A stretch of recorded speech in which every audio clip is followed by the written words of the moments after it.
So my story begins about 4 years ago in Biloxi, Mississippi, on a military training base just off the coast.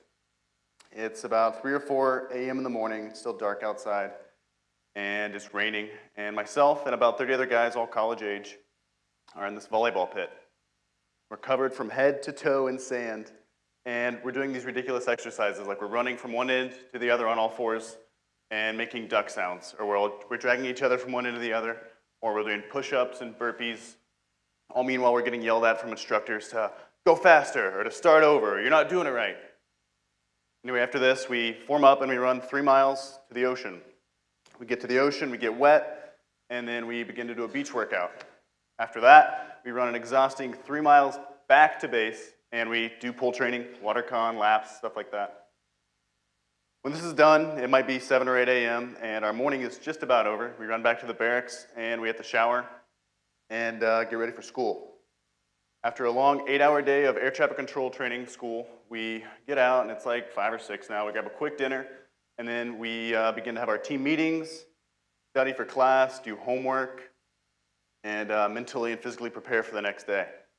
About an 18-hour day, and everyone's beat after this, but we get up and do the same thing the next day, and the next day, and the next day. And if you hadn't guessed it yet, I was in special operations training. And I was in it for 1 year and 2 months, but the 30 guys in the volleyball pit with me, 3 would graduate. The other 27 unlucky ones would either fail because they couldn't pass a physical or an academic test, they would quit because it was too hard, or they would get injured. I was one of the injured ones, and over the course of 1 year and 2 months, I fractured my left leg in 3 different locations and my right leg. And when I would get these injuries, I'd go to the doctor, I'd get medication, and then I'd be like, oh, I'm fine, I'm good, and then I'd continue in training.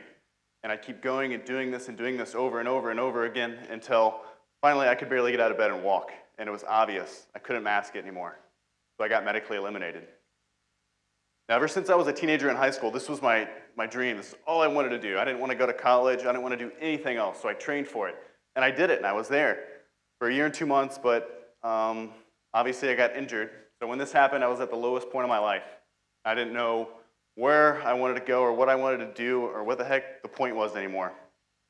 But I had a lot of time to think, that was for sure. I decided, you know what, I'm going to stay in the Air Force, continue my enlistment, and I'm going to take these shortcomings and these failures in my life, and I'm going to become a better me.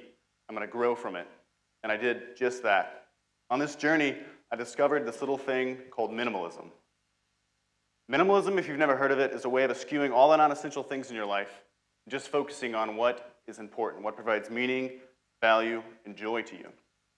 In the world we live in, there's so much information coming in, so many notifications to check, so many things to buy, consume, so much debt, so much noise, so much clutter, and too little meaning. If we're not careful, we can let life pass us by, distracted by all these things, these amenities, and we can forget the things that are really important to us in our lives, our dreams and passions.